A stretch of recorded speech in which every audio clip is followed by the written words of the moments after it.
the last thing you see as the figures disappear into the catacombs is for a second, Rigol turns back and the lantern light reflects off deep black eyes.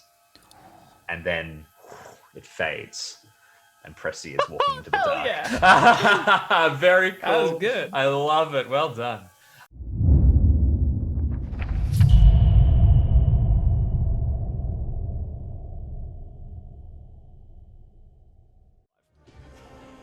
Hello, everybody, and welcome to the Stream of Chaos. My name is James, and I am the keeper for our game of Reign of Terror, which is a short campaign for Call of Cthulhu 7th edition set around the period of the French Revolution. I am here, as I always am, with this fantastic cast of players, and I'll jump in and get them to introduce themselves in just a moment. But before then, I'd like to thank Roll20, Sirenscape, and Web Captioner, tools which we use to improve our games. Our adventure is heating up, and we have just done a large time skip into 1794 as opposed to 1789 when the campaign begins. This is where the action really starts to take off. So, Dave, do you want to introduce yourself? Yeah, g'day. So I am Dave, and I'm playing Citizen Thierry Renaud, disgraced sergeant, wounded veteran, traumatized, sick. Things are bad. Oh, and not gravedigger, but skeleton escort. Exactly. Life has not been going so well for you recently. Art, what about yourself? Hello. Sorry. Captioning. I have that. Great. Hi, I'm Art. I have a cat that's gonna start yelling at me, unfortunately. Oh, hell yeah. Bless his soul. I am playing Joseph Hugel, or I'm actually playing Martine Hugel, who is moonlighting as their own husband. Anyway, I open the door to the Bastille and let a bunch of people come in. Also, I think one of my companions shot my sergeant in the throat. I don't really remember. It's been a while. It's fine. It's fine. It all works out. But speaking of companions shooting each other, Jackson. What? Hey, I'm Jackson. I'm playing Christophe Pressy, who is, thanks to an improvement roll that I made just moments ago. And Dave, I believe you can scroll up if you want to prove Show the this. validity of The it. truth of it. It was pretty incredible. We made I some just loud... rolled an improvement on my rifle skill and then rolled a 10. Christophe Pressy is the only rifle person, I think, in France with a rifle skill of 99. Not that, it's a big deal or anything. You were called the sniper of Paris after you shot a true. man off the top of the Bastille. Specifically, you shot Renaud off the top of the Bastille, shot him in the throat. But, sacrifices had to be made, and I think it was a price worth paying, and I think Renaud would agree with that. It's not a sacrifice if you shot me.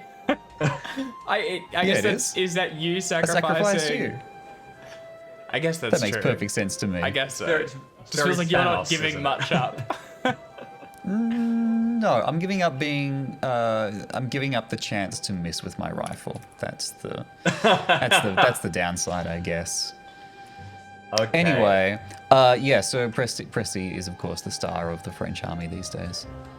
Of course. We're going to jump to a hold quickly with some technical issues. We will be back in just a moment and continue our game. One moment. Hello, yes, thank you very much for bearing with us while we quickly sorted that out. So, we are now ready to jump into the story properly. So, to give a quick reminder to those of you who are just joining us or who are catching up, so far, our investigators begun an adventure in 1789 in which they were able to foil the nefarious plans of a mysterious and vile nobleman called Comte de Fenlique. Comte Fenlique has now been sent away, locked off in a sanatorium, and will never return. It's all totally fine. Forget completely about him. But our investigators are far from safe. They have been dealing with the throes of the revolution, living in the terror. The last session focused on the fall of the Bastille, where the investigators were on different sides of the mob and the loyalist soldiers. Now our story continues where it began, outside one of the entrances to the Paris catacombs, where those investigators that are still, pardon me, those investigators that are still members of the military, that is the two investigators who were not shot and cast out, are standing by and overseeing the movement of more corpses, skeletons into the depths of the catacombs, guarding the people who are moving in the bodies. And poor Renault is there as a toiling worker, the very people that he was originally watching over back in 1789, but now he has been forced to take up the same work. So as we jump back in, it is 1794. It is a warmish night in Paris. There is kind of this light, muggy mist in the air. The poor workers who are forced to toil amongst the bodies and risk exposing themselves to tuberculosis, trudging around the entrance to the catacombs, and standing over them is Pressy and Hugel and a couple of other soldiers. I think that Pressy, given your stance within the revolution, it makes sense that you are currently in command of this unit. Can I get everybody to give me a quick description of their characters as they are today in 1794, as opposed to where they were when things started? How many years has it been? Sorry, I can't do quick math that quickly. 5 years. Okay. 5 years. 5 years of hard revolution, in which I believe you were off fighting in external wars, Hugel. Yeah, and I was yes, spared anything too terrible through luck and the ability to cook real good. But I do now have a sick sister. yes, a sister who has been exposed to tuberculosis. Not a good thing. How is Hugel looking? Tired, I think. I think it's like everything that they've gone through has worn on their, I guess, belief in the revolution as a concept. I think they still believe in it. They still believe it was the right thing for now. But Hugel, I would say, just because it's Martine, disguised as Joseph, most people would probably be like, you are looking really good for your age, Joseph. Like, you're still fresh-faced, you're still, because obviously it's not a dude, it's a lady. But no, I think Joseph is, do we have uniforms? So technically, as members of the military, you would be wearing kind of a revolutionary garb, which would be a pair of like pants and some tricolor memorabilia and a red cap, essentially. Oh, very good. A lot of this is less uniform and more you wear it because you're worried that if you don't, somebody will say, you're not part of the revolution, and you will get... You don't enjoy the results. Yeah, exactly. Yeah, so I previously Joseph was very careful about appearance in terms of like making sure their royal military uniform was up to standard. I think there's still a level of presentation that Joseph maintains, or Hugel maintains. But we're not wearing uniforms anymore, so it's definitely more like ragged than the old uniforms used to be. But they're doing their best to maintain a military bearing while slumping a little. Like, just there's that world weariness, That's fair enough, given everything that's happened. What about you, Pressy? What about Pressy? I think it's been much the same. I think he's aged more than 5 years in the last 5 years. Does he have... Okay. Does he have is there like a nicer uniform? Does he have a new rank these days? Is he a sergeant? Yeah, I think Sergeant Captain? Pressy. I think Sergeant Pressy probably suits. captain. They haven't Captain, done away would with we- ranks in the military Yeah, I was gonna and all say, just like, wouldn't pretended it they're everyone equal. just be Oh, like, really? no, it's citizen There for would be everyone. informal rankings, but yes, you would be called citizen. It's my turn to be Okay. captain today. In his heart, he knows he's a captain. The last captain, Yeah. Captain Melon, was guillotined, so, possibly be a little careful there. But you go ahead. I'm sure you won't get guillotined by the end of this session. Great. So he dresses a bit nicer these days. Would he have a bit more cash to splash? Or... Well, your credit rating bumped, I think. yeah, a actually, little that's bit. true. Yeah. Although you may be a Yeah. bit tired, as we did discuss, there is now a little Pressy in Pressy's life. So That's true. You- There In are 5 now- years, there's probably 2 or 3. Yeah. Well, I mean, you that's gotta up pump to him a- out. Half Yeah. dozen. That's right. So yes, little Pressy's running around. On the outside, he looks kind of a little bit more well off. His clothes are a bit nicer. His belly's a bit fuller, because the revolution has, in some ways, been kind to him, but in others, he has seen more things that he would care not to have seen. He's been sent to, as we discussed last session, to put down the rebellions in the far-flung reaches of France. Rebellion? Are they rebellions? They're rebellions against the revolution. Yeah, exactly. They are dissidents that must be all shot and Counter-revolutionaries, I guess. Yes, yeah. And yeah, he thought he was going to be the hero of France, and yet it's a lot more complicated than that when France fights France. That's for sure. And let's jump across to somebody who is in a wonderful position, Renaud. Why don't you tell us about what's happening with you? So Renaud looks pretty bad up front. He was a stocky guy with a little bit of marbling and muscle, both of which have been lost through 5 years of famine and addiction.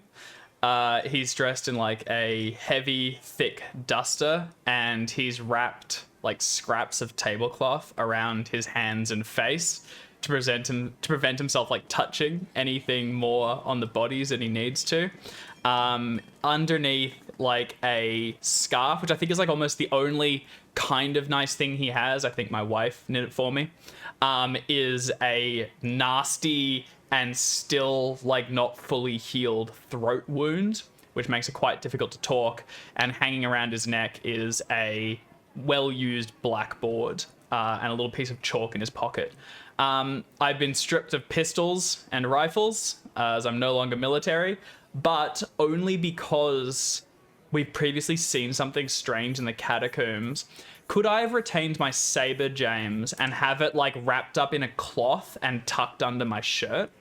Yes, I think that makes total sense. So yes, you have your saber with you, which is sort of strapped on the inside of your coat. And I think it's like wrapped in cloth as well, but it is pristine. I think it's like a one relic of the past.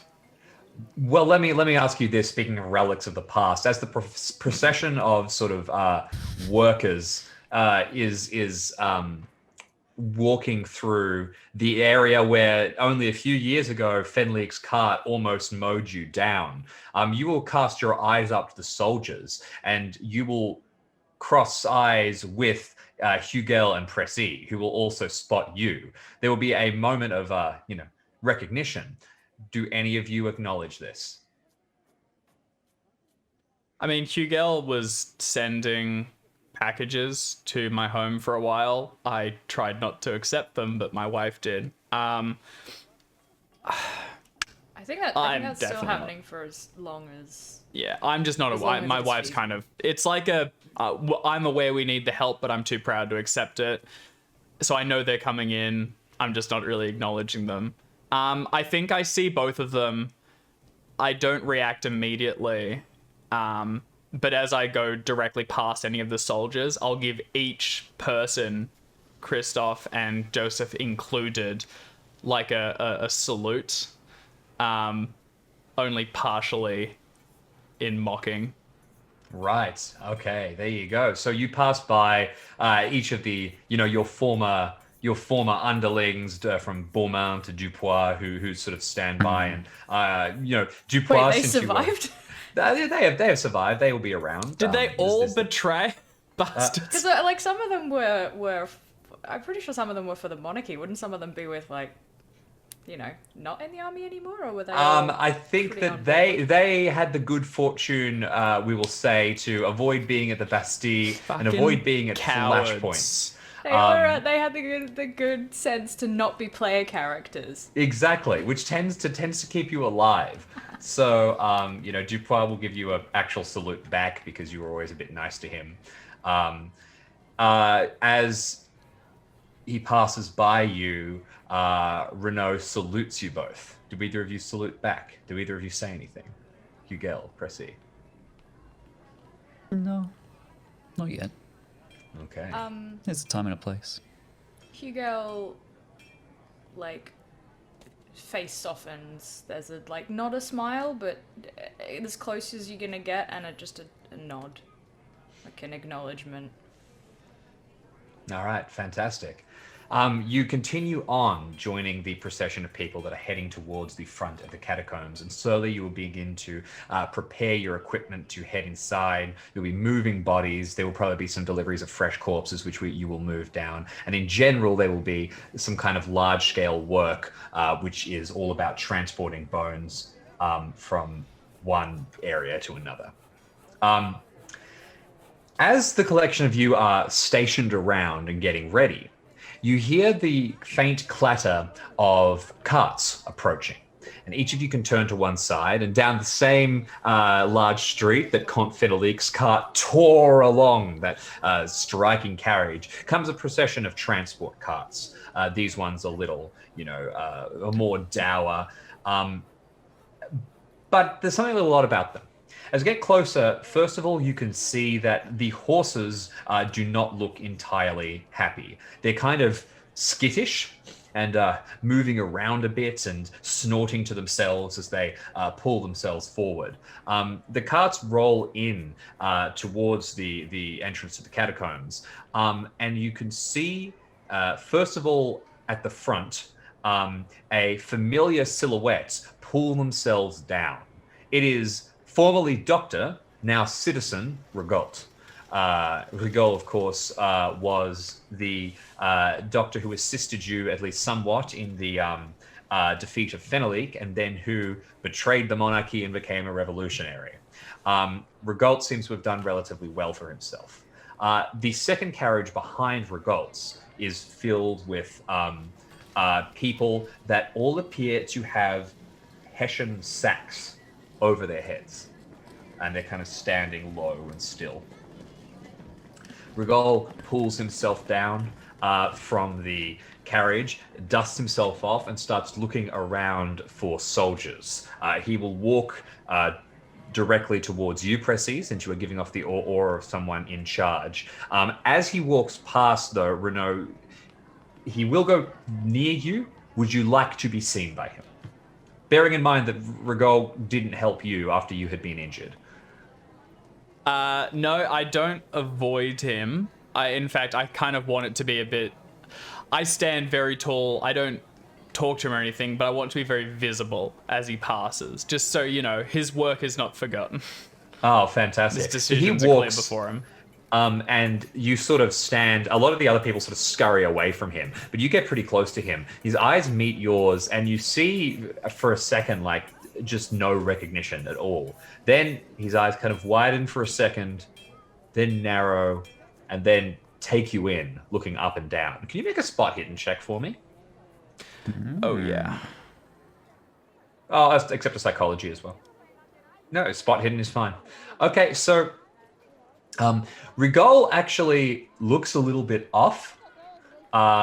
He's very, very, very pale, and you immediately think for a second, he's still wearing the chalk white makeup of aristocrats. But then it occurs, because that's how you've seen him previously. But then it occurs to you, no, that's out of fashion. You wouldn't be doing that. He is just stunningly, stunningly pale. Maybe paler than he was when he was wearing that makeup. Like sickly? Like he might have Yes. the white plague? The white plague doesn't necessarily cause this level of discoloration, but he does look sick. Okay. He also has what looks like a large rash that's sort of extending out onto the top of his neck, this kind of mottled discoloration. And he looks kind of, lanky and hunched. He's moving fine, but there's kind of a sickly aura about him. We sort of look at one another, and I reach up to scratch at my wound underneath the scarf, then draw in a wheezing, raspy breath so it sounds like I'm going to speak before hocking up spit and spitting at his boots and turning to join the other citizens unloading the carts. He's waiting for you to say something, but instead this, ball of phlegm lands at his feet, and he kind of looks down. You spin away, and you hear kind of this sharp inhale of breath. And then he too pivots on his heel, and he walks directly towards Hugel and Pressy. So the two of you are seeing, you both see this interaction, and you see Citizen Rigol get close. As he sees the two of you, his eyes narrow again, and he's kind of starting to piece things together. He steps forward, holds out his hand to shake yours, Pressy, where he will go, Citizen, we've met before. You were involved in the Fenalik affair. Yes, I remember it well. It was a interesting time in all of our lives, I think. Yes, you did me, and you did France a great service. Thank Well, you, Citizen. I'm sure you did your part as well. And I suppose we all do. I have some business in the catacombs I must attend to before the work commences. Hold your men outside. Pay them if must be, but there is some work that must be done.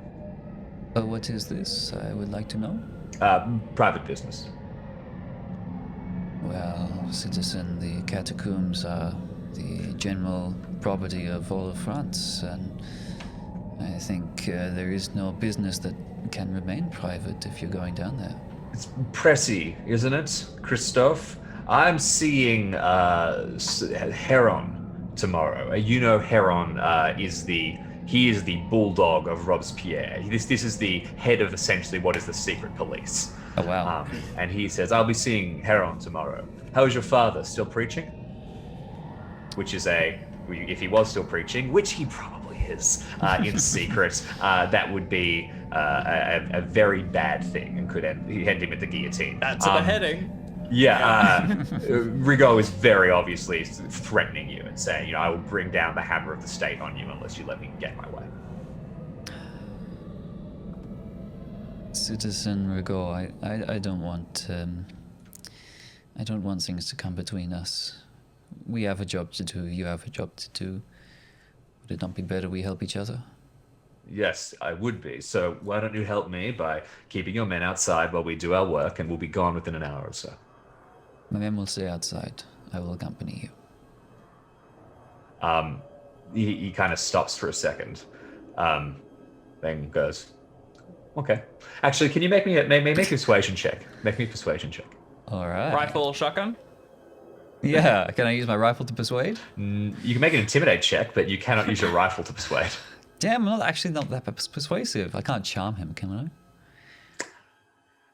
It'll be a hard check, but you could be trying to be friendly, and he sort of is getting this impression that you're kind of like a duffer more than like trying to, yeah.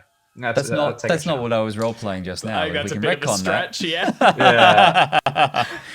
What would you like, Jamie? I would like a persuade. All right then. Do I want 34 points of luck to see what's happening in the catacombs? No, that's all right. So you've failed. He looks at you for a second and he goes, okay. And he motions. Uh-oh. Yeah. Well, that's very bad. suspicious. That's not good. All right, I'll wave to my men and say I'm just going to accompany this man down briefly. You will all stay outside. Okay. So the workers, start to see that something is happening. Beaumont, Dupois, and, head over and they start to, move people aside. You can see what's going on here, Renault and Hugel, and you can see that it appears that Pressy is going to be going into the catacombs with Rigol. Rigol motions and sort of yells to the cart, and a figure comes forward and opens the back of the cart, and the group of people with Hessian hoods is the charitable way of putting it. They very much have sacks over their head, but in the darkness and the shadow, you could almost say they're hoods. They get up and they start to kind of walk very straight into the catacombs. Sorry, are they being led? No, the cart is pretty close on. They get out and they walk through. They do not appear to be led. It's possible they can see through the inside of the Hessian sacks. Are they carrying torches or lanterns? They are not carrying torches or lanterns, but Rigaud is. Something fucky's afoot. Large lantern. I mean, I'm pretty sure Hugel has a pretty solid idea. Ghosts. By Hugel, I mean like Art has a theory of what's going to happen to these people. Yeah. We'll see if it's. I mean, it's probably wrong because Hugel and Art as well are thinking on like the material like mundane level of they're just gonna take them down and behead them all and then stick their bodies in the catacombs for no one to find them. What are you gonna do? Quite possible. But Cthulhu says no. We've seen something down in these catacombs. That's for sure. You have during the We've first tried to session. There feed was something bizarre something down there. Yeah, but I didn't follow up on that, to be honest. I sent some nice friendly parishioners down here to feed we the did. homeless person. I escorted them But I down. But I didn't follow up on that about whether they ended up. It was okay. implied that they nicked everything.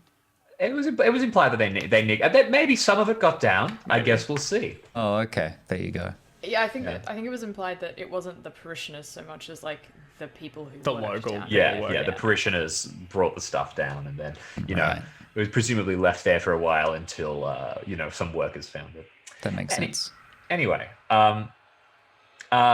so the procession of people head down into the catacombs, and they start to head forward. And Rigaud turns to follow them with the lantern and says, "All right then, Christophe, with me," and turns and walks off. You turn back and you look towards your soldiers for a second. Beaumain and Dupois are looking at you kind of like this is real creepy. They were there when something happened, and Beaumain's giving you a like this is not a good idea. Hugel, Renault, are either of you reacting in any way?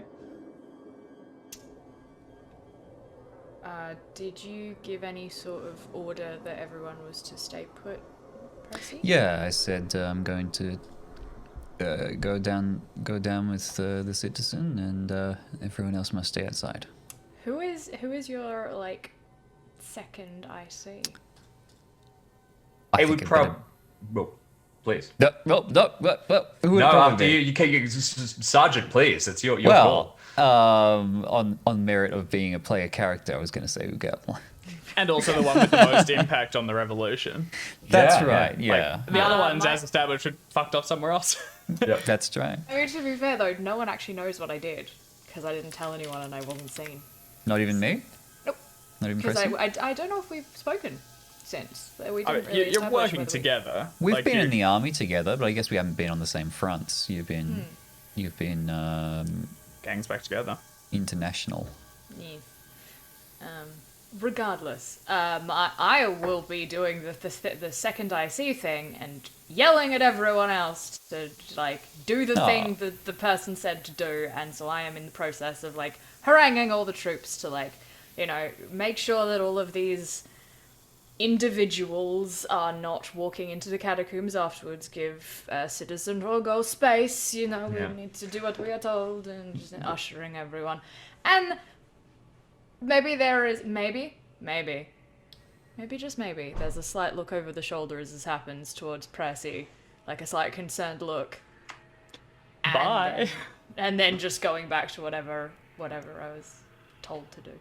It'll be fine. It'll be fine. It'll be fine. The beautiful revolutionary song, of course, very good.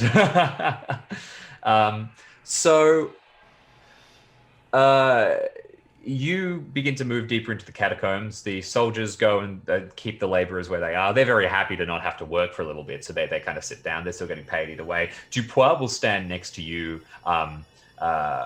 Renault, and he kind of says, that man gives me the creeps. He pulls out a flask and takes a large sip from it. He turns towards you and he'll offer it to you. I take it, and I take a swig, and I stand next to him. Yeah, the two of you kind of like gazing forward. Is Dupois in the army?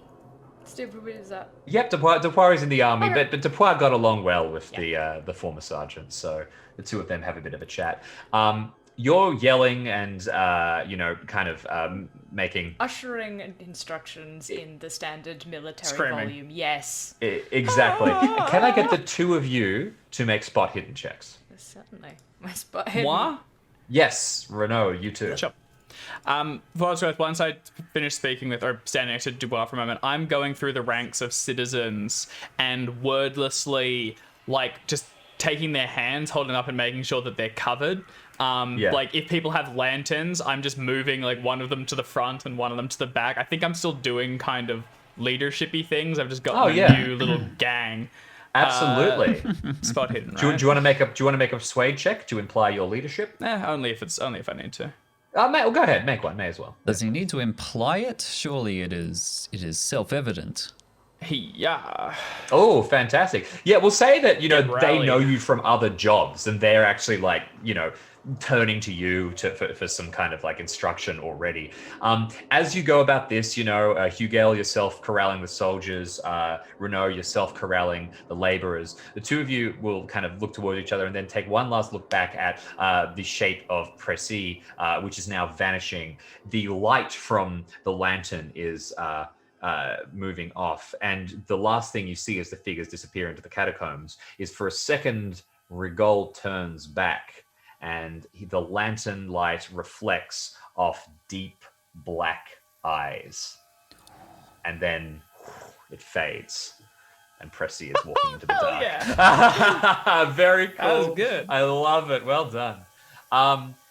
Both of you need to make a sanity check upon seeing Rigol's eyes do this very creepy thing. Okay, for failure, you'll take a point of sanity damage. It's all happening. I missed by one. You're all good? No penalty on success. So the two of you spot that, and we'll jump across to Pressy for a second. Pressy, you're inside the catacombs.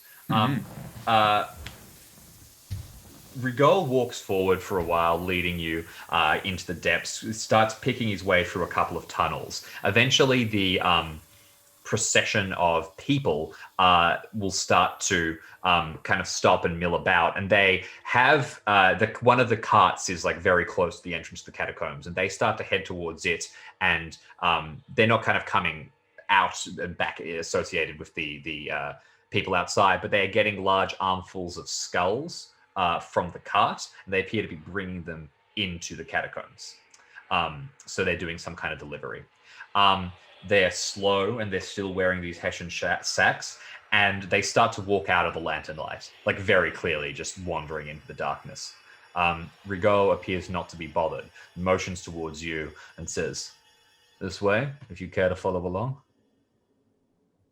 Now that I am here, will you tell me what is the purpose of your visit today? I need to find some skulls, you see, some specific skulls. I'll show you. Then he begins to walk down. You turn back and you can see the procession of people. He is walking down into the depths. You can follow him or not. I follow. All right. You begin to stroll after, heading deeper and deeper into the catacombs. Outside, Hugel and Renault, I'm going to say for, plot simplicity, the two of you share a glance immediately after having made that sanity check. And the two of you both know that the other has seen what you saw.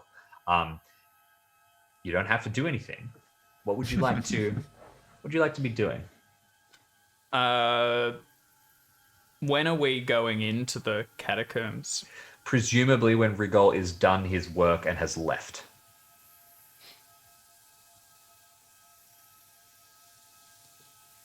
Not in command. So you see kind of Renault shift a little And bit. Pressy shot me, so he can have a small trip to the Yeah, Catacombs. exactly. Meanwhile, Hugel? I think there is a subtle shift in the directions I am giving to people. Instead of being like, stand back and keep people away, there will be like a couple of soldiers that I essentially send to like the gate, the front, and then like stand there and watch like both directions kind of thing. Like there's a just don't let anyone in, but also beware of what's coming out kind of thing. Yeah. So there is- Fantastic. But apart from that, you maintain your watch outside of the gate. Are the carriages there that these Hessian sack-wearing gentlemen got out They're, of? yeah, they're pretty close. Can I make my way towards them? I'm not like sneaking, but I'm trying not to look blatant. Like I just want to stick my nose Sure. in there and see if I can notice anything strange. Yeah, no one's stopping you. Unless Hugel, would you can see Renault is. I mean, Renault, would you like to be making a stealth check or? If there's like guards posted on it or something, yeah. There's no guards posted as much as like I just walk towards it. yeah. You see Renault approaching the carriages. So if you would like to stop him or send someone to speak to him, you can. But otherwise, he just sort of heads towards them. Yeah, I will call out. Citizen, why are you approaching the carriages? They are property of Citizen Go. Renault, you turn up and you can see Hugel standing like at a ridge above you, Fucking looking down at someone's you very getting sternly and guillotined. commandingly. I return to the mob. Okay. I will, like, if you turn and walk back, I'll come and, like, I'll walk down and I will meet you in the middle, essentially, between the two parties. So you turn back, Renault, and sort of stride back glumly towards the crowd of labourers, and then as you're coming out from behind, where like the sight line of the carriage, you suddenly see that Hugel has descended and is now next to you. I know. It's good to see you. What are you doing? I'll just point into the catacombs where Pressy descended. Renault's finger is outstretched, sort of hanging accusatorily. You both know what you saw there. The strange eyes of Rigaud. It seems to have affected Renault. There's something in the carriages. Huh? I growl, tend to your men. They're your responsibility.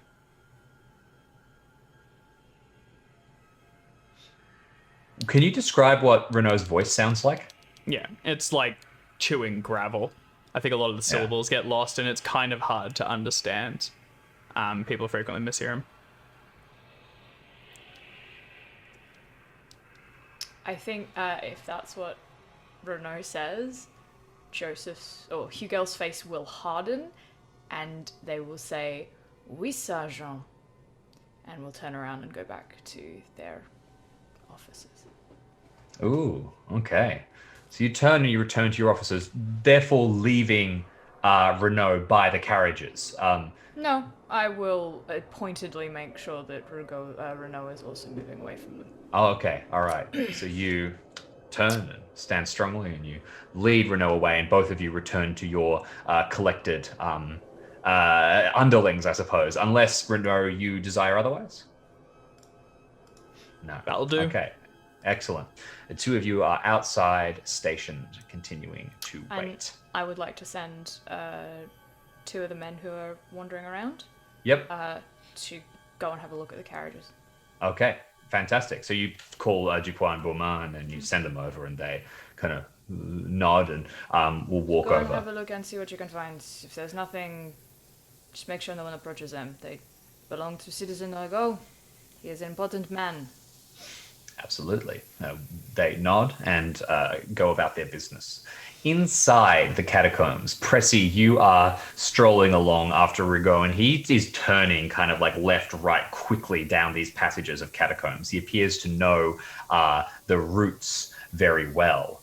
Eventually, he turns down one large hall, and which completely lined with skulls, like all of the others. But as you stroll through, you can see that the skulls here all appear to have very intricate carvings on them, like strange symbols etched into the foreheads, kind of like what we would call a mandala, like a spanning, geometrical pattern upon the front. Like connected between them, like the pattern continues from one on No, to the next. each individual one has a symbol like carved into its forehead. Very fine work. Spooky. Rigaud continues, making no reference to these skulls. We killed the last guy you confused my name with. Yeah, So now- exactly. That does not bode well for Rigaud. That's not good at all. Where did these skulls come from, citizen? Bodies. I'm just not going to respond to that. Dignify that with a response. You'd be a That's smart fine. ass then. Gonna play that game? We can just walk in silence All if right, that's what you prefer. You continue to I follow spy with I my don't have little to eye. talk. Yeah. Don't You have to get talk. so you get further and further along until you're quite deep into the catacombs now, and eventually you've passed what must be thousands of these skulls with the symbols on them, and Rigaud eventually turns just as those skulls reach the end of it's this. They continue. The skulls continue, but the ones that continue along are no longer etched. Rigaud puts down his lantern. And he takes out a small scalpel from his, jacket. He walks over and he picks up the next unmarked skull, and he begins to carve a mandala upon it. You were doing this. Yes, I am. I learnt it in a book. These are the orders from Citizen Heron. No, Heron is not aware of these activities. Continues carving. Then why do you do them? I found, he blows on the skull, replaces it, and begins to carve a pattern on the second one. You remember the Fenleek affair? There were Only books too well. in his effects. I found them to be very interesting, and began to study them. They contained valuable insights, and this is, I suppose you could say, this is a continuation of Fenleek's work. We put an end to Fenlick's work for good reason. He replaces the skull, pauses for a second, picks up another one, continues to carve. He says, at the time, but we didn't know. Now we know better, or at least I do.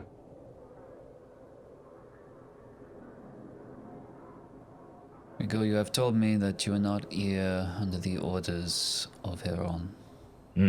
I think it is time you left. He raises a hand and he just flicks it. And you see behind you the passageway which you followed in closes over as the skulls form into a wall. And he says, you shouldn't have come in with me.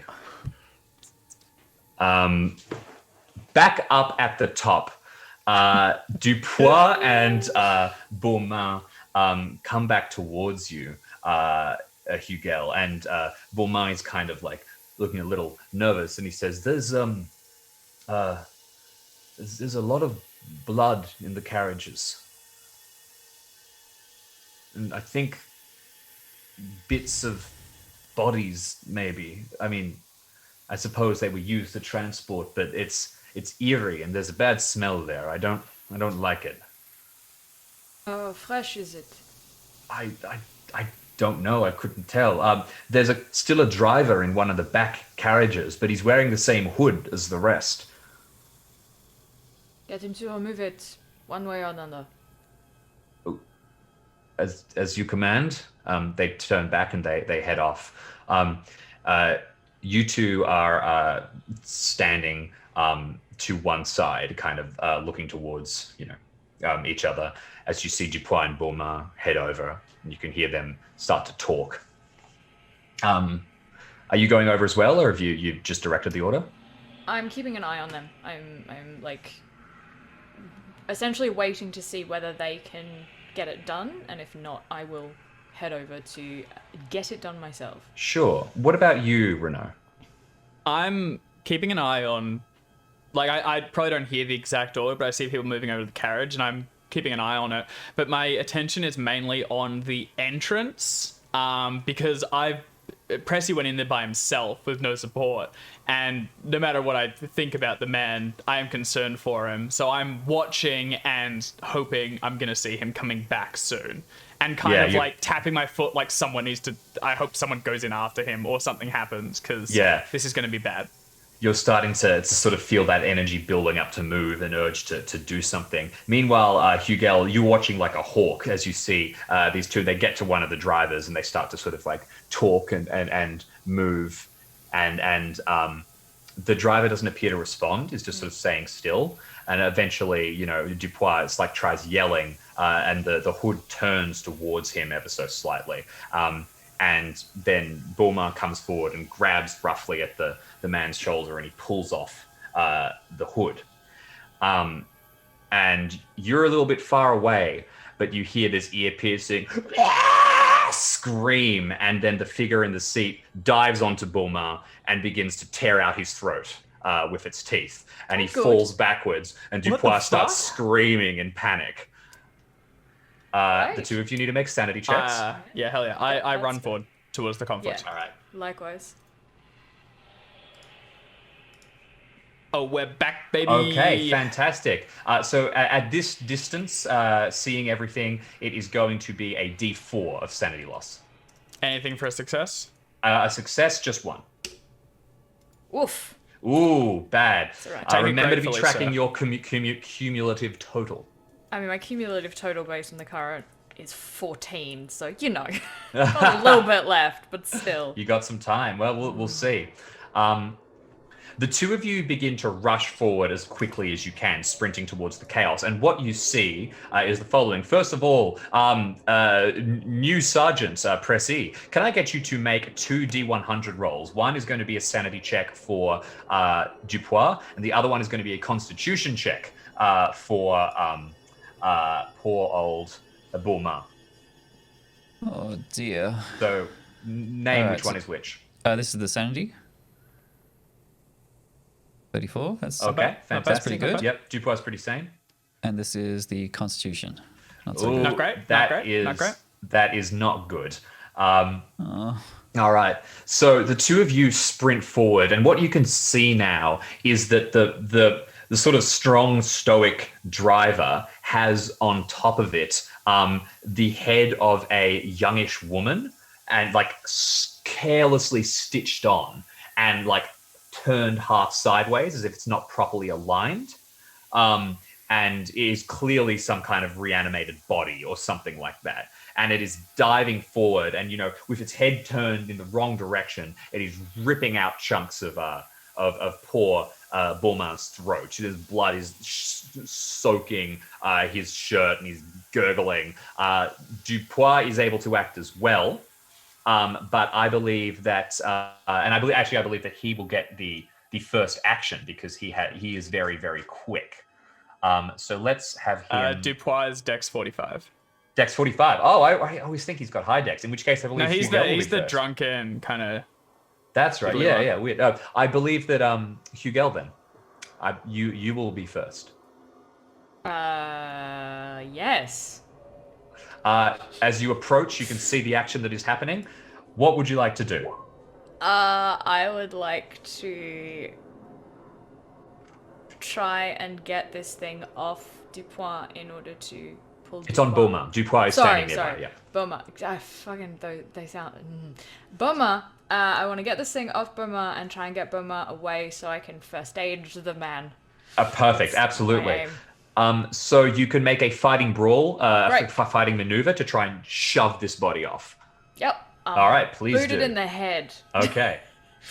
Come on. Oh, fantastic! All right, so you dive Not too in bad at and punching. yeah, no, that was pretty good. And you slam into this thing. It sees you coming, and of course, it will attempt to try and stop you with a riposte. It flings out an arm wildly. Unfortunately, you step aside, you boot it solidly in the head, and the force rolls it sideways. Bulmar is holding at his throat, kind I of don't like panicked. the title of that monster, by the way. Yeah, it's not great, is it? Guillotined, dead. The sort Also of not patch acting very job. dead. Yeah. Are resurrected victims of the terror. So falls backwards, rolling to one side. Bulmar is holding at his throat, gurgling. Dupois is yelling at the top of his lungs. It is across to Renault. I come charging, and my little blackboard's like bouncing on my chest. Nothing's like super tied down. I just dive over Hugel, who's tackled this thing, and hit the corpse thing again, trying to take it to the ground and pin it. So I'd like to make a maneuver. Please, yes, make a fighting brawl. What's this dude's build? This dude's build is 1. Okay, I'm also 1. So meet me in combat. Yeah. Oh, okay. And it tries to. You try to spin around and onto it, and it spins around towards you, trying to twist. Unfortunately, it just moves in a way that you are not used to. It is dead, so when you put a knee into its back, which usually would subdue someone, it very happily dislocates its own shoulder to try and get to you. And the two of you end up sort of scrambling on the ground. Dupois sees what you're doing and dives on to help. Rather than give him his own turn, get his stats, let's give you another opportunity. Make that same combat maneuver attempt. Me? Yes. Sure. Ooh, just short. Dupois helps as well, but this thing is now, flailing around. It's all claws and teeth. Speaking of which, it lunges forward and it is going to attempt to bite Dupois. Oh, I'm right here. Yeah, well, That's just rude. Can I get you to make a D100 check for me? Oh, Captain We've Pressy? got his stats. Yeah, but I like getting Pressy to roll. I've got his so stats it's my fault. here. Exactly. Your men. 14. 14. Okay, that is going to be well and truly enough. So Pressy manages. Dupois manages to dodge out of the way as this creature lunges forward and snaps with, human teeth, but with an unnatural force that would have pulled out, a decent amount of flesh. As we jump back to the top of the round again, let's move down into the catacombs where you are standing by. Poorly. Yeah. The passageway has collapsed and there is now no way out. Of course, upon seeing the walls move, you will need to make a sanity check. That's fair enough. Yep. All right. Mistakes were made. It's just moving walls. Just take a point for this. I failed it, Jamie. Yeah, just a point. That's fine. Just a point? Just a point. It's just moving walls. I don't like that. You've got a different outlook on being trapped in the catacombs than us, Jim. I think the thing is, we've been through some shit, so moving walls is that's weird, but we did see a man turn into a cat and then mist and then back again, and also a gibbering lunatic at some point. We might have done that, though. Goals. So Rigaud finishes this one, and he's now on the last skull of the row, which he takes up and he begins to carve the mandala into. And he will say, there is no path for you to retreat down. You can see side tunnels and stuff, but they lead you do not know where, down into the depths of the catacombs, and you have no idea where they could possibly go. You'd likely flounder around in the darkness for ages. And Rigaud has the lantern. He continues. I shrug off my rifle off my shoulder, aim at him, and say, if this goes down, release me. No further warnings. He would turn towards you, and he looks at you, looks at the gun, and he says, "There's no statue here for you to fire at." I fire at him. All right, make a 99 skill. Fucking get his ass. Let me just say, I didn't know what I was walking into, but neither does he. But a bing. He did One just shot. All right, there is a bang and powerful and true. You strike with a lethal shot. You know how to shoot. It lands here, and the bullet explodes and does nothing. There is no reaction. Next to you, the skull that he most recently carved a mandala onto, suddenly like the jaw dislocates and it appears to scream, and then it explodes, turning into dust. There are thousands of these skulls, and your best shot broke one. How many bullets do you have? It doesn't matter. It takes like a whole round to reload, right? Exactly. He reaches up and he kind of wipes the sort of shrapnel from the front of his face, which is struck but has not pierced anything. He points towards the empty space where the skull that he was working on was. And he says, yours will replace that. He spins and he begins to approach you with the scalpel, reaching out to try and grab at you. You too. Actually, Yes, please. well, I just realized I was so excited about having 99 in rifle, and yet we're in the 18th century where you get one shot and then that's it. I need to take a break. This is a lot less used than a 1920s game. Yeah, if you had Mistakes were made. Yeah, exactly, Also, exactly. the fact that he literally said there is no statue for you here, like, Also, it was literally like, look, if you shoot at me, it's not going to work because I've got my own statue, yo. Like, Percy's a shooter, not a thinker. Yeah, on the okay. Percy being a bit full of himself and thinking he was just it was completely in keeping. yeah. No one dies like Gaston. So, All right. upstairs on the surface, the two of you are have knocked this body to the side. It's lunged and tried to bite, but it has failed. We go back to Hugel. It is your turn. Bourmont is Yep, first choking. aid. All right, First aid. dive forward. Make a first aid check. 50-50 shot. I'll think fine. Ooh, fantastic! You slam your hands down. You begin to, scramble for bits of cloth and Okay, holes. The quickly. wound is. Yep. Not the first neck wound I've dealt with. Yes, very much so. You. Starting And this to one you recover. also indirectly caused. Yeah. But you were keeping him alive. You were holding the thing. His eyes look towards you, and you see gratitude and fear. But he's desperately trying to meet your eyes as you kind of hold the blood in. Jumping straight across, the body is starting to try and rise back up to its feet, and we jump across to Renault. Can I roll with a bonus dice if Dupois assists? Is it the go? Absolutely, he is just assisting you fully. The two of you are working together. I've got those big heavy boots on with like the wood underneath it, so that I can do urban work. I kick up my leg. I'm gonna curb stomp this nerd. Okay, try and explode fantastic. its face. I'm going for damage. Please, a fighting brawl check. Yeah. Bada bing. And with my bonus dice, I will take Oh, the first. fantastic. So you dive forward, you slam down with this heavy stomp. For a powerful 2 damage. Take that. Now,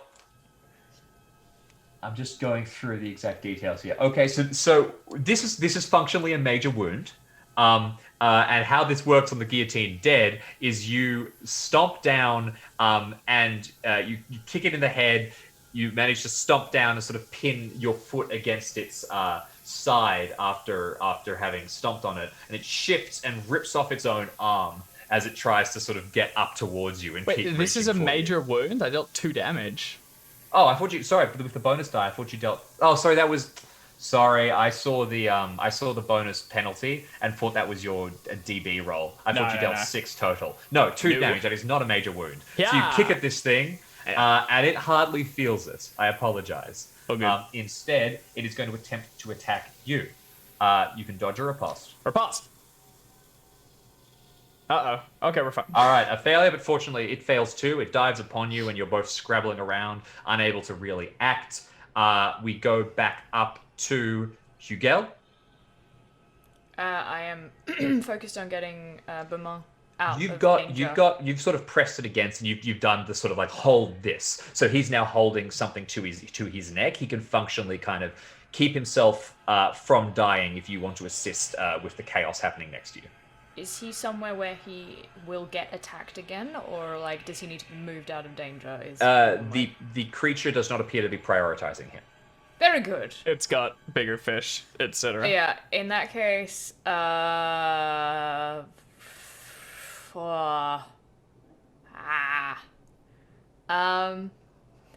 my best bet is punching something. My second best is shooting something, but I can do that once every 4 rounds. My third best option is stabbing it with bayonet. None of these are good options. No, not. Well, I mean, they work. You could grab a weapon and sprint forward.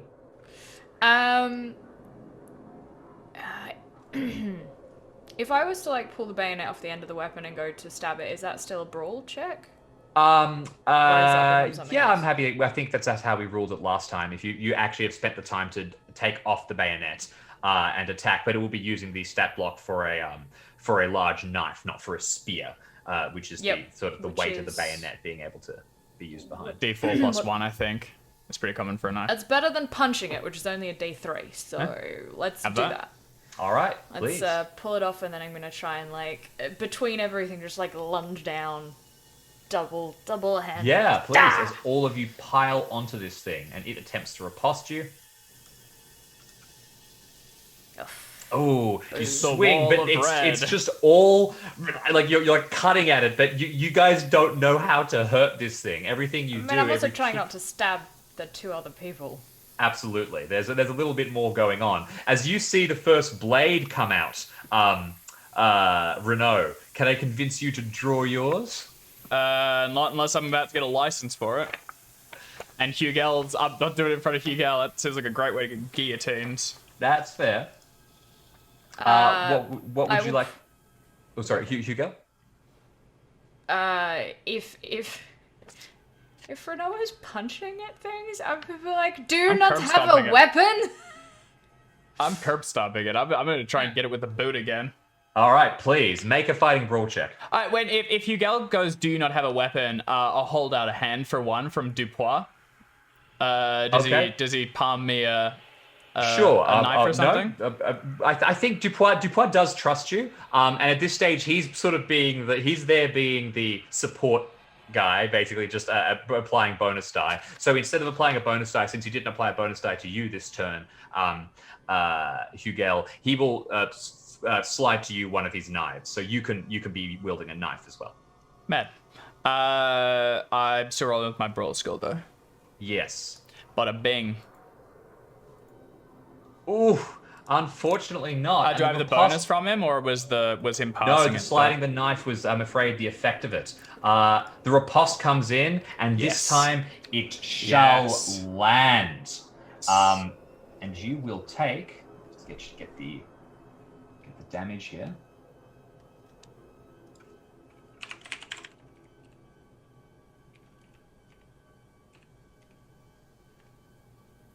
Oh God, Renault!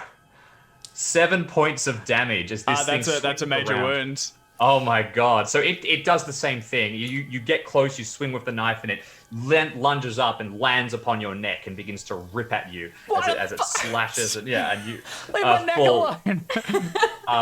I mean, you've got the big scarf on, so it probably starts to get up towards your face, and it's like scratching all over you. Make a Constitution check. One of these. Unfortunately, you are conscious and experiencing the whole thing as this thing goes for you once again. All right. That is its riposte. Quick question. How securely tied is that saber inside your jacket? Is there any chance it's going to fall out? I don't know. I doubt it. I hope not. I think you're probably pretty well tied up. I'm not did allowed to have it, and if I get caught with like weapons and things, that's putting my family in danger. I normally wouldn't bring it. It's just because I'm worried about something down in the catacombs. Currently, as far as I'm concerned, we are surrounded by military. This should be able to be handled. Yep. So as this thing jumps upon you, on its turn, it will continue its attack. You can make a brawl or a dodge or brawl check. Yeah. All right, so it's on top of you this time, and you manage to slide up and jam the knife under its jaw. Oh, sorry, and it's a knife too. So let me reroll that damage. 1d4 plus 1 plus 1d4. 7. That's all. Oh, very good. You jam this under it, and this is a major wound. So as you're kind of levering it back, the sort of movement of your legs as you're both rolling on the ground will snap off one of its limbs. So you snap its legs sideways and twist What the over. hell? And you're now on top of it. It's still like latched to you, and you're kind of just jamming the knife into it again and again and again and again. We will go back to the top. We will examine what is happening down with you in just a moment, Pressy. But first, let us resolve this combat. For the guillotine's dead. May well kill somebody. Pressy's trying to figure as out we his return to the options. top, Hugel, it is your turn. Dupois will provide a bonus die to one of you. Since you were technically in command here, Hugel, I will allow you to decide who the bonus die goes to and how it's assigned. The bonus die may go to Renault. Excellent. For the simple reason that I also am planning to not necessarily provide a bonus die, but I would like to try and pin this thing so it gets a penalty dice to any attacks it makes. Sure, make a fighting brawl check as you try to make a combat maneuver against it to hold its arms back. Okay, fantastic. It attempts to resist you with a riposte. Oh my god, this thing. Yeah, this thing. So you dive onto it and you hold at its arms, and one of the arms twists at a totally unnatural angle and rotates 180 degrees in its socket, something you just couldn't expect. And a large claw sort of jams into your eye, and you just stagger backwards, howling. You will take the maximum damage. I actually saw a thing the other day. You can't impale, or you don't get max on ripostes. Okay, that is very interesting. In which case, let's just roll the damage. I remember reading that somewhere. Sounds legit. Probably in the book. Okay, so just 4 damage. Not a major wound, I don't think. Instead, just this long kind of your eye immediately begins to swell shut and bruise, and you've got a cut underneath it as you stagger backwards from this thing. On the ground, Renault, it is your turn. You have a bonus die. You can see Hugel stagger backwards, holding at their face.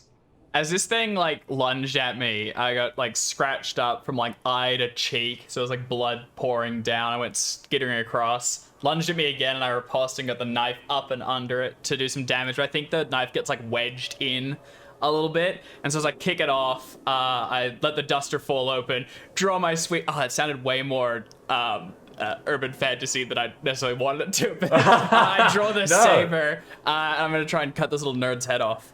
I spin backwards, and this time the gleaming cavalry saber emerges. Get it, boy. Please make an attack with a bonus die.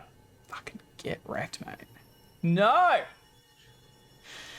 7 points of luck. Would you like to burn 7 points of luck? I don't have a trillion luck. Yeah, you can have 7. Have at you. 7 points of luck. That's 9 damage. 9 damage will be enough. How do you kill this thing? So it went tumbling. I kicked it up with the boot, got to my leg, and just as it's scrambling up, I think I draw and cut off its head right through where it was recently sewn to. So the head goes poof, poof, poof, poof, poof, and tumbles to the ground in front of all the terrified citizens. Absolutely. So the head goes flying, rolls across the ground, and as all of you sort of panic and catch your breath, everyone is moving at once. The laborers, by and large, are running. They are panicked. They are screaming. They are leaving. Way back over there is poor Babin, the last soldier of the party, who was late to arrive, and he's kind of staring in shock. Smoke. Yeah. Dupois has got up. And he's started going, you girl. He's trying to get towards your eye. I push him away and I look directly at Renault and I say, put that away. Oh my god. Like, I'll as put it in, away. not in a, like, it's a concern. It's Oh, a okay. concerned tone. Like, put that away, do not let anyone see it, Yeah. kind of thing. Like, I don't know how to yell concernedly. But yeah, it is, the tone is one of concern, not command. I put it away, but as it slides in, I'm still looking at the entrance that Pressy disappeared inside. And in that gravelly voice, I'm just going to say, Pressy is surrounded. And I'm going to make a bolt for the entrance. Dupois will yell, "You are wounded," as you go. Do you listen? Nah, shut up. All right. Dupois looks towards you, then Hugel, looking for command. Baban jogs over and starts to pick up Beaumain, who is kind of getting up. You have saved this man's life. Yay. Yes, I would prefer to not have had to have saved it in the first place, but you know, cool. What do we do? Dupois will ask you, as the four of you now stand outside. Renault has darted into the catacombs. Nobody I mean, there are guards stopped him? posted there. I'm running Yeah. to it, yeah. Oh, if you can see, I'm actually genuinely, this is the group of soldiers. So there's the collection of you that are here. Baban would have been running across. You can see Renault darting inside. Baban is you can yell at Baban, like, stop him. But they are pretty panicked at this stage, and Baban kind of toe-to-toe, dude. knows I'll break your Renault ankles. and would have been like, I would probably not think to stop him. No, it's fine. Are there more of these hooded things out here at the moment, or is it- No, all of the rest of them appear to be inside. Okay. Dump the body in the back of the nearest cart. To get it out of, like, vision. Yep. And then I will look at the four of them, 3 of them. There's 3 of them in you, so 4 total. Great, the 3 of them. I will say to Beaumain, you are relieved. Merci. Like, go. And then to the other. nurse. Yeah, you are If relieved. she says you can go home early. And then I look to the other 2 and I go, as if whatever the French is for go. And Yeah. we're gonna go. And you're going Allez. to dart in, Allez. pursuing excellence as you charge into the depths. We soon join Renault and begin to Yeah, because venture I into totally the catacombs. wanted to do this on fuck all health. Yeah, not YOLO. great.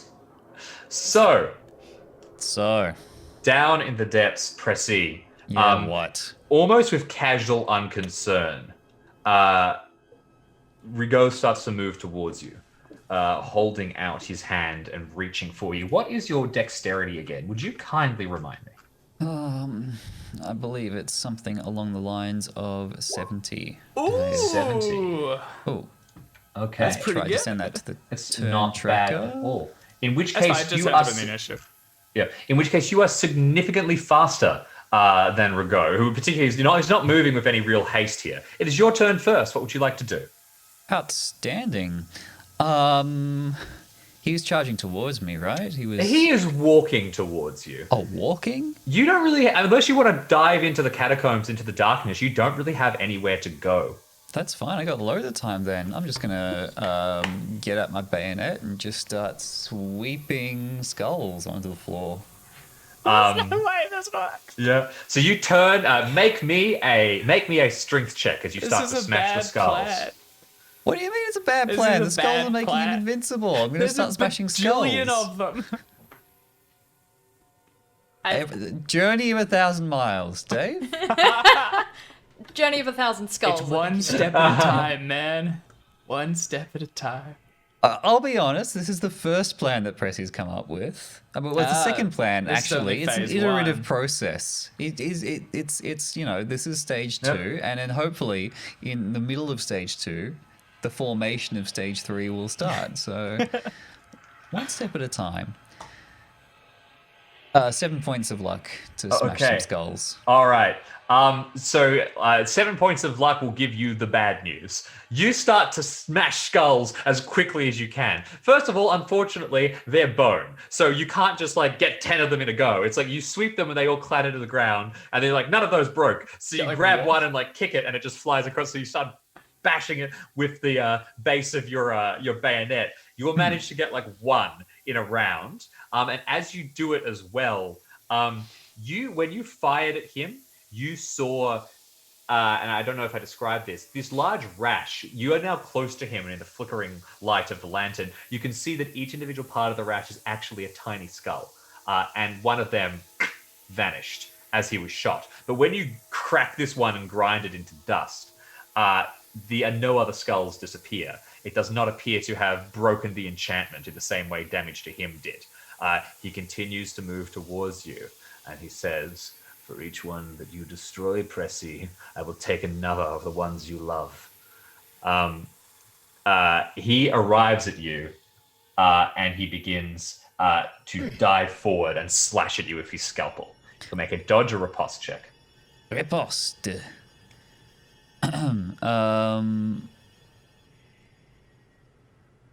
Now, Smack him with the butt of do your I have rifle. time? Yeah, well, I'm wondering, do I have time to get my sword out or not yet? You got a sword.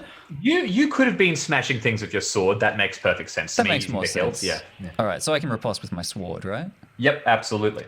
I bet I you. riposte him with my sword, and it's bigger than his scalpel. Not that it's competition, but But if if it it was, I'd be winning. All right. So you swing forward with your sword, and he is just taking the hits. Like you're like, get back, and he'll walk into the blade, and like it skitters across, and you try to like sweep wildly, and he just walks in, and now you're hitting something, and he's just moving towards you with unerring accuracy with this scalpel, going for your eyes and your throats and all the squishy bits, like so this fun. unrelenting. Oh my goodness. It's like when you were a kid, and like your sibling would have something kind of gross, and you're not really like he's just trying to get you in the eye with his scalpel. You're like, stop it. Get off. Stick him in the squishy bits. Oh God. I hate that. Meanwhile, upstairs, the collection of you burst in. And Renault, you're ahead, but the others aren't too far behind you. They're a well-oiled military unit, so you know they're pretty quick at responding. Yeah, just say it. And you will arrive inside the sort of entryway to the catacombs. You can glance around. We'll say that you hesitated to grab a lantern. I was gonna say I paused Renault. to like fumble out a fumbled torch. I'm striking at it when the others come down. As you arrive, you can see shadows. You can see a trail of footprints that leads off to one side, presumably where Rigaud and Pressy went. And you can also see this procession of hooded figures, the guillotined dead, that are carrying skulls and kind of marching down. In They the do same not appear to- direction? No, they are going in a different direction. Do we need like a track roll or something? Because to figure out, because my instinct would just be follow all those dead dudes, right? So the dead dudes appear to be heading in a different direction than the But like it's I'm just thinking like without yes, yeah. insider knowledge, there's no real way to know that they went in another way, they right? would all have like a single set of footprints going in multiple directions. So- There'd only be like one double set of footprints. Let me just make a roll for, Jean Dupois with his 60 track Hell is going yeah. to be able to kind of point you and say they went that way, so you can tell that there is a good man. separation here. Alright. With the torch lit, I'll hold it in one hand and my saber in the other, and start walking down that direction. I am not part of the well-oiled machine. I go when I want. I would like you to make a navigate check for me or a dexterity check for me, Renault. Meanwhile, Hugel, what shall you be doing? I will ensure that we have lanterns or torches between us. Yep. Easy done. And we know which way they went. So we follow. Or we go in the direction where Pressy is, because that's the major concern. And as you follow along, I would like from you as well a navigate or a dexterity check. Very good. You may have a dexterity. Ooh. Okay. What does pushing this look like? Pushing this roll is that, unfortunately, Dupois and Beaumain just can't keep up. Okay. What's the This will be how soon you were able to arrive to help Pressy. Oh, just how quickly? Yep. I mean, I'll push mine. All right, fantastic. I think for you, the push will be, you still have a major wound. So you like overexert yourself, and you may have to make another Constitution check or pass out. Rock and roll.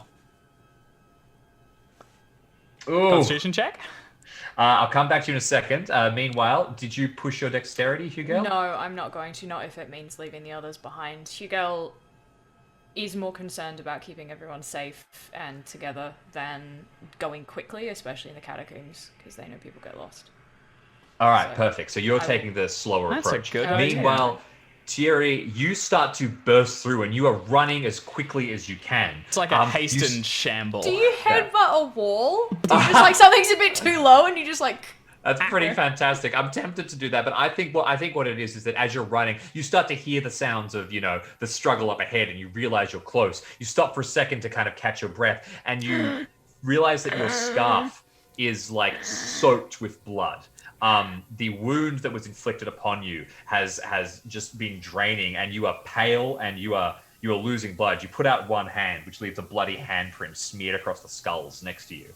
Make a Constitution check. I pull up the scarf because I got cut across the face. I pull up the scarf so it's over my nose and thing, grab the back of it where it's looped around and tighten it as hard as I can before trying to stumble forward, just so the whole thing's drawn in and blood's pooling around the mouth and shit. Constitution, Okay. yeah. Get it. All right, you force yourself forward, and Hugel, can I get you to make a D4 roll? This will be how many rounds it takes before you arrive. Very good. At the sealed tunnel.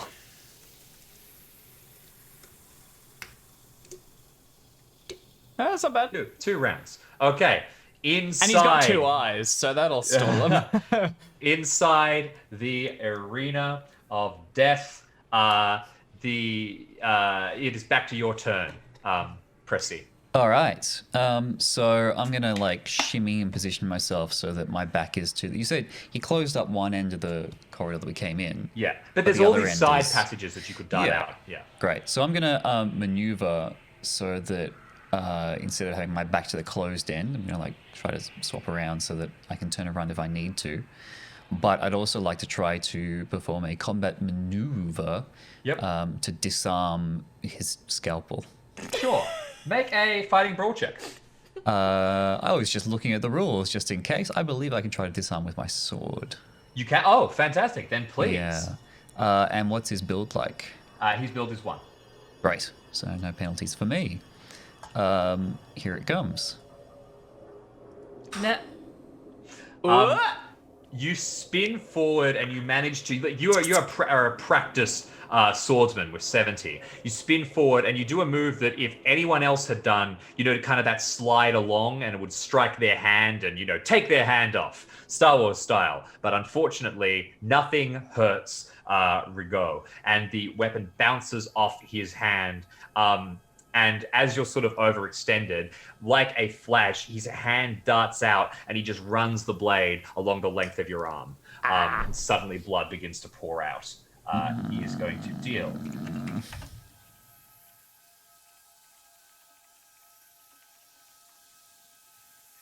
3 damage as he just lines it along your arm, and you stagger backwards and blood is now dripping down. That was the riposte. And he begins to continue forward, and he's humming to himself ever so slightly. He's saying, "There are beautiful things you haven't seen, Pressy." As he slashes for you, you can make a dodge or riposte. I'm gonna dodge. All right, you try to jump backwards, but he lunges in. This is an impaling weapon, but it only does 1 damage. So you will take 2 damage, which is impaling and the rolled damage, plus his build. So 2 plus 1d4. 5 damage as he lunges forward. Where do you think he gets you with a scalpel this time? I think if it was already going up my arm, he's got me in the fleshy part of the shoulder, the armpit or horrid. something, right? Perfect. He slashes you across the chest. You're staggering backwards. You do manage to reverse. He's not going to stop you from repositioning. That's totally fine. He doesn't think you can run. He does not believe you have anywhere to go. The two of you, meanwhile, Hugel and Renault and your allies in tow, continue to rush forward. You will sort of assimilate with each other. You catch up to Renault, who's kind of been staggering as he regained his breath and bearing. And the four of you push forward, arriving gradually towards the mess of corridors. Back at the top of the round, what are you going to do, Pressy? How are you going to get out of this sticky situation? I guess I just gotta start running. All right. I'm gonna pick a corridor. I'm gonna pick the safest looking corridor, because presumably some of them look safer than others, and run down that one. Okay, fantastic. You pick one of the corridors, you turn, and you begin to sprint away, venturing boldly into the darkness.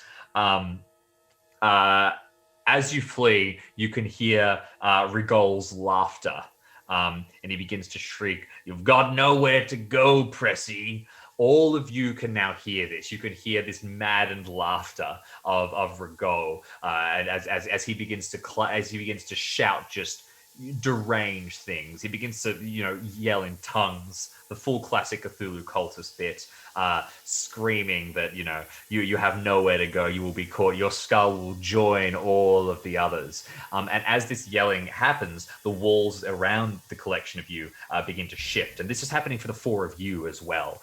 You are now deep inside Rigol's domain. As the walls begin to shift and you just begin to panic, all of you will hear, first Pressy before the rest of you, a voice. And it says, "Suivez-moi." Follow me.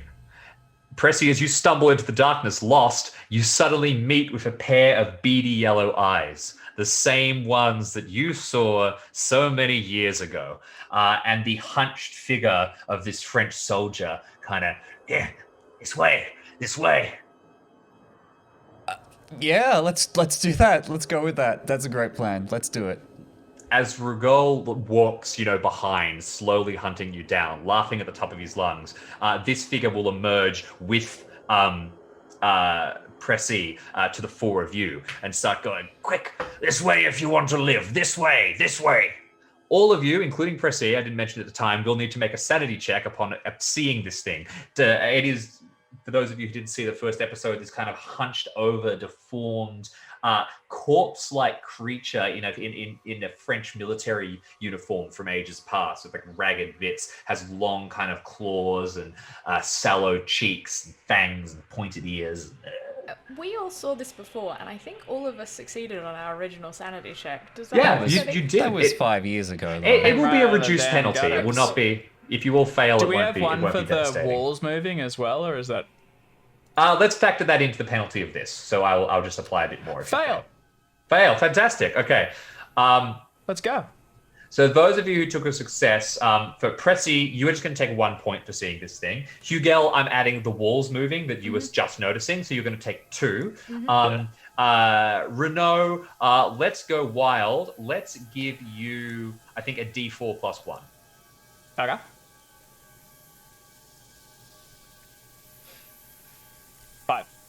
Five. Oh.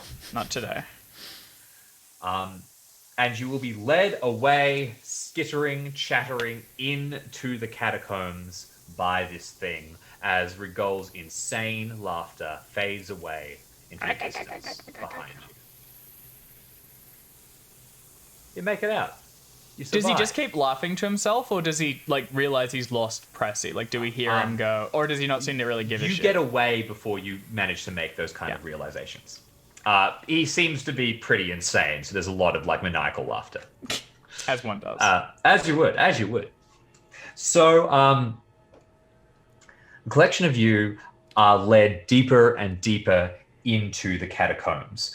Every now and again, your guide vanishes, and you're left kind of staring in the inky black with just your lanterns, looking at these hallways, not sure where to go. And then the two beady yellow eyes pop up again. Suivez-moi, this way. And this creature continues to lead you further and further down. It gets far enough that eventually it starts to lead you into what look like, ruins below the city. as you weave further and further down, the skulls, giving way to this vast expanse of cave systems as you go deeper and deeper below Paris. Eventually, this creature leads you into this small area that looks Roman, as if these are ruins from ages past when Paris was Lutetia instead and occupied by the Romans. And you can see others of this thing's ilk, other people, I guess, that are gathered around and sort of wandering through this Roman style villa, essentially, gathered about. Some of them are like snapping bones apart and feasting on them as they look up towards you. They all give you weird eyes and kind of hiss back, but none of them seem openly hostile. And the one that is leading you just continues to be like, move. In the light of the lanterns here, you can see, Pressy, that some of the supplies that you gave have made their way down here. One of them is wearing a coat. One of them has like a pair of gloves that you brought. It's not much, but they have used it. In particular, as you go past, the ghoul thing only stops to kind of motion towards one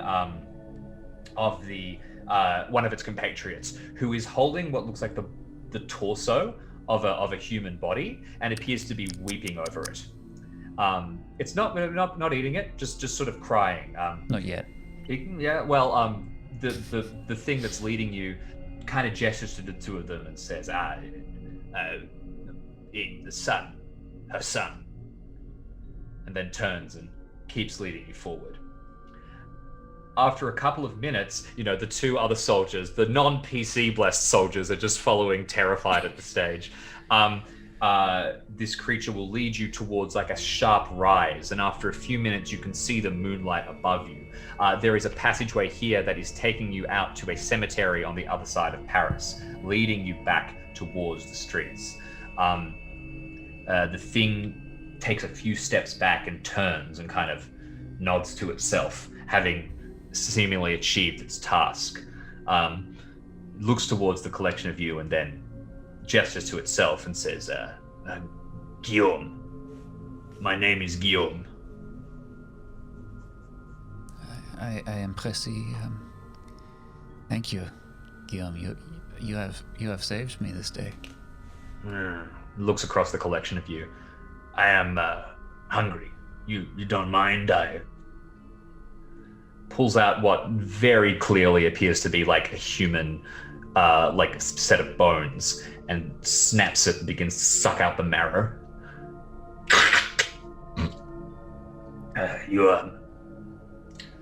The man there. He is dangerous. Have you seen him before? Yes. He comes. He delivers the skulls. He is working for dark powers. And what about yourself? Do you serve a master? I serve France.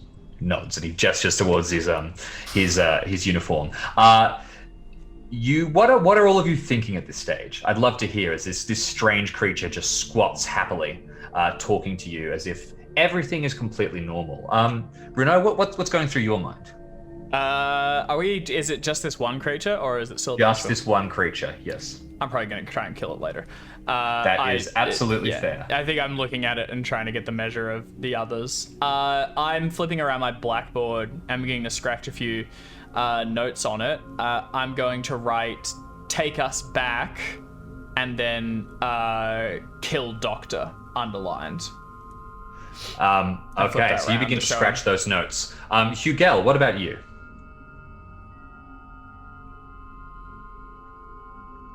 I am thankful we're not being murdered anymore, and we apparently have a way potentially in and out of the catacombs now that is at least guided. I'm glad Pressy is currently alive. I at some point will notice that Renault is not looking great and make a mental note to deal with that at some point. But the actual creature itself, I think I'm somewhat impressed. Like, it's found a way to live despite everything, and if there's anything that France needs right now, it's people finding ways to live even when everything's shit. Yeah, that's a good way of looking at it, for sure. What about you, Pressy? This is your friend. You got it a coat so long ago. Yeah.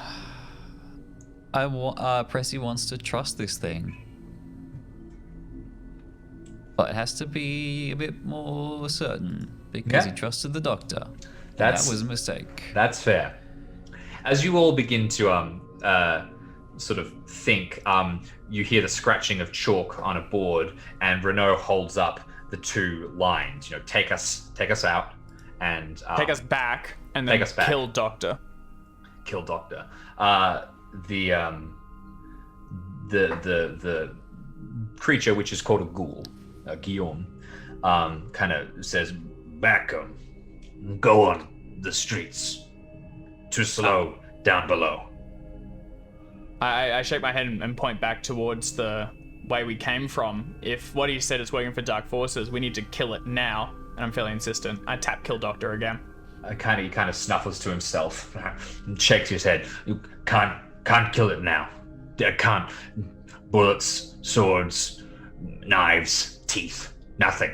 You did not see what I saw,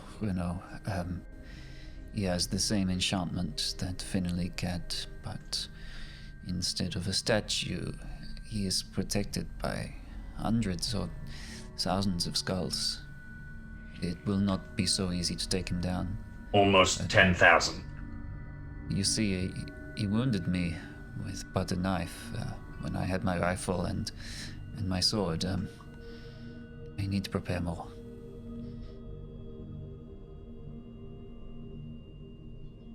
Renault nods. Do you scratch anything else, or Nope, not for the moment. No.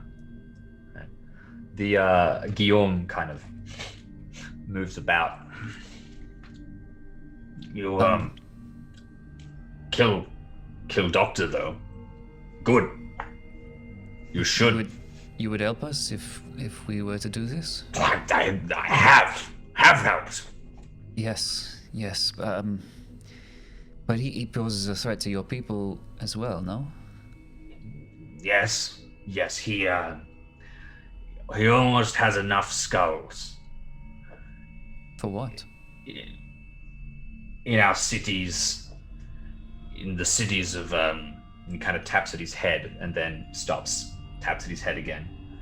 A blacksmith is carving lists. Nearly 10,000 names. Soon there will be enough. He takes them from the guillotine.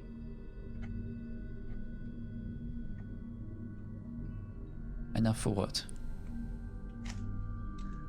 The end. Paris gone.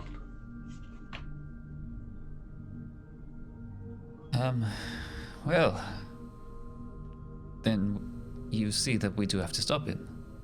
Yes, and I save you so you can stop it. He lives with you, not with us. Wow. I'm getting rid of a bit of the throat harshness fair because enough. otherwise I will begin. But he speaks. You know, it's practically as bad as Renault. Twinsies. Thank you, my friend. I am glad we have such a powerful ally in the streets below. He will snap you a salute. Technically, it's out of date. There's military codes that have changed since. But he will stop and He kind goes of in for the old standard hug, which used to be. No. He kind of leans in and he will say, "The end. Azathoth.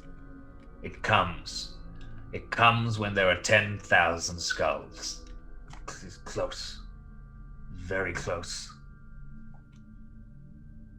Do you know what can hurt him? Have you seen anything? I see him when he comes, when he works. He reads from a book. If there are secrets, it will be in the book. Merci. Kind of shrugs to himself. Citizen Pricey, I think perhaps we should leave this place and tend to our wounds. And then look for a book, no? Yes, but rest first. Wait.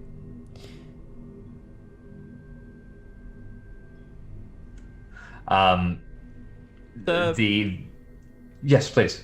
Now you go. The ghoul will look towards you as you sort of are making, all making kind of motions. It looks towards you, Renault. It can kind of sense predators, for want of a better word. It appears to be, leaning forward, and it's I'm almost fixated on you. like the flesh it's eating. Yeah, it's kind of sucks a bit more of it and kind of puts it to one side, and its eyes are dead fixed on yours, and it will say, "We are alike, you and I. We were both soldiers once. Now, look at us." How fresh is the body? Oh, that it's chewing from? Not super fresh. Like it's like dried and gummed. And it's not like it's pulled out like a leg. It's pulled out of it. This is bone. There's no flesh on it, and it's snapping it out. Okay, I think I reach.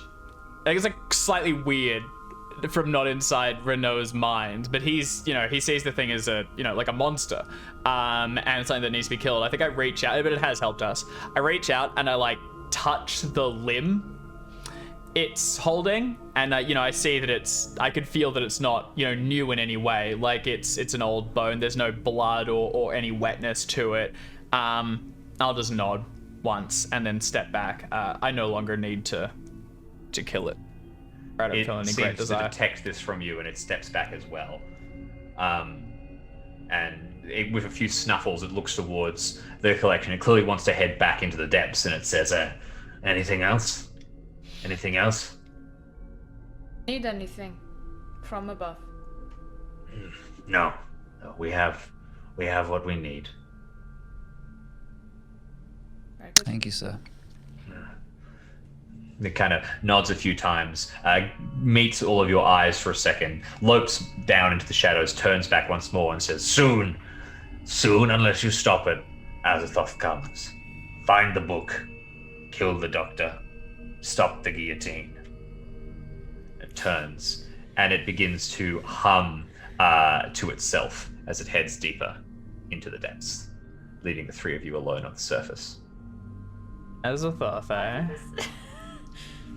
Old mate. Very good. We can find our way out from here. You can move, and soon you are back on the streets of Paris, albeit inside a cemetery, but the city is yours once again. You have room to maneuver. You have room to make a decision. Now, I want to say two things quickly. The first is that immediately, as you start thinking about timelines and time frames, so it is June the 2nd today, or Parial the 2nd, which is by the revolutionary calendar, because the regular calendar is not good enough. And in a few days, on June the 8th, there is going to be the Festival of the Supreme Being. That is the kind of holy day of the state's applied religion. And on that day, because why else would you do it, there is usually a mass execution burst, the Red Mass it is called. So if there is ever a time to finish a large count of bodies, it would be on that day. So 6 days. Yeah, that is June 8th. It is currently the night time of June 2nd. It's probably early June 3rd.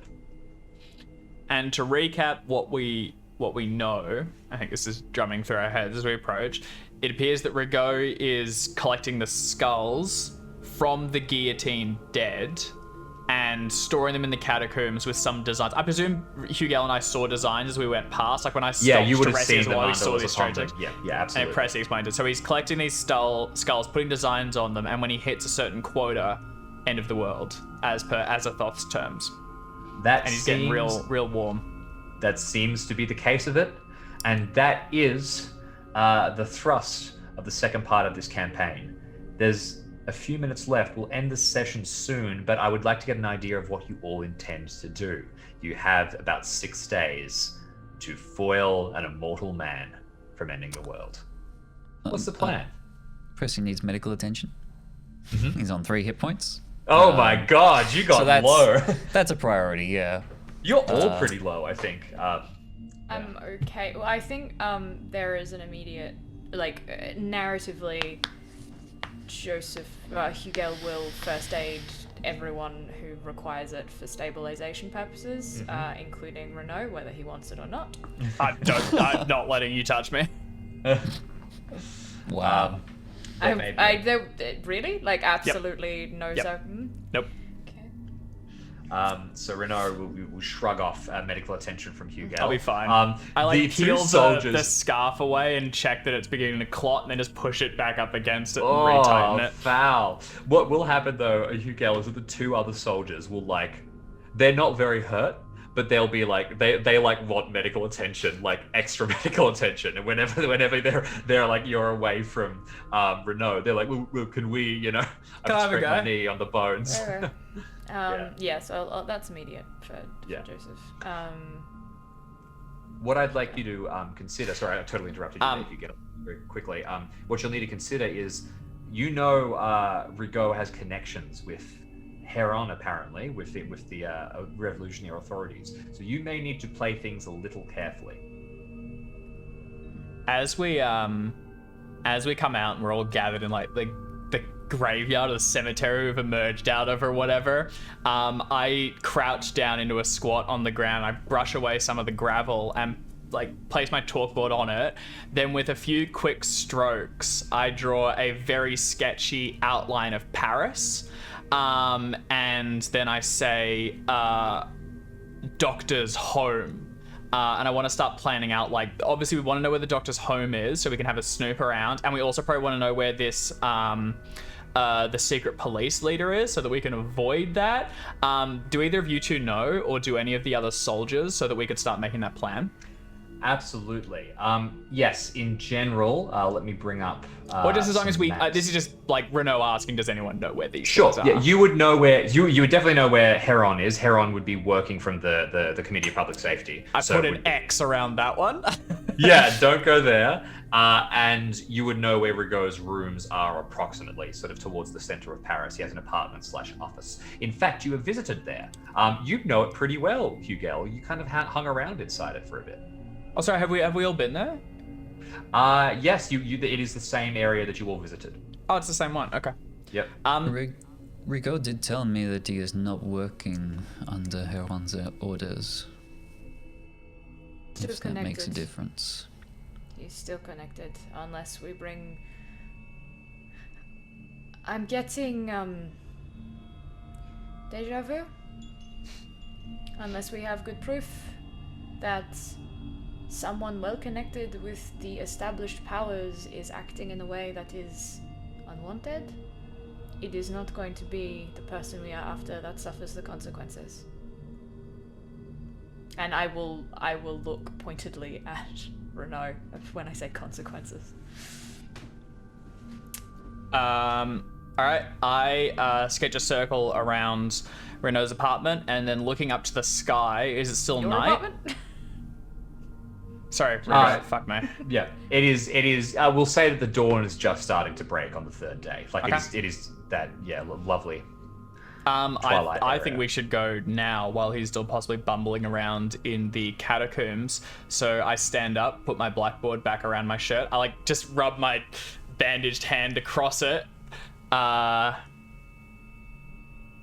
reckon we should go now? I still need medical attention. I will go. I am stealthy. I can do it. However, Mr. Renault, if you want my help, you will take mine. Huh? I do not want you fainting on me. Yes, of course. We are in this together. Alright. I peel the scarf away to be like the best, like the large scratches. I think also it's got like bits of like cloth and crap in it, and it wasn't particularly sanitary. And I hold it there so that you can tend to it. I will take a moment to clean and tend to the wound so that it is at least sanitary. Yep. If not, bound well, and try and stabilize so that it is not going to continue to be an issue. Excellent. I'll get you to make a first aid check, and with that, we will leave the session. The collection of you, at least 2 of you, have the intention to head straight to Rigaud's apartments to try and search it. Pressy, you desperately need medical attention. Your 2 gormless lieutenants stand by, hoping to be able to help. And thank you, Grimaldi, for a lovely 500-bit donation. You're the best. And some gift subs earlier in the stream. Oh, really? Which is Oh, I missed that. amazing. How? Oh, you absolute legend. Thank you very, very much. Brilliant. That is the end of the session. How did your first aid check go? Let's take a look at that. I did not, but I may spend luck on that. May spend like Push have a it. think about it. You can decide until next time. Push it, yeah. Jam something into I mean, it could Renault.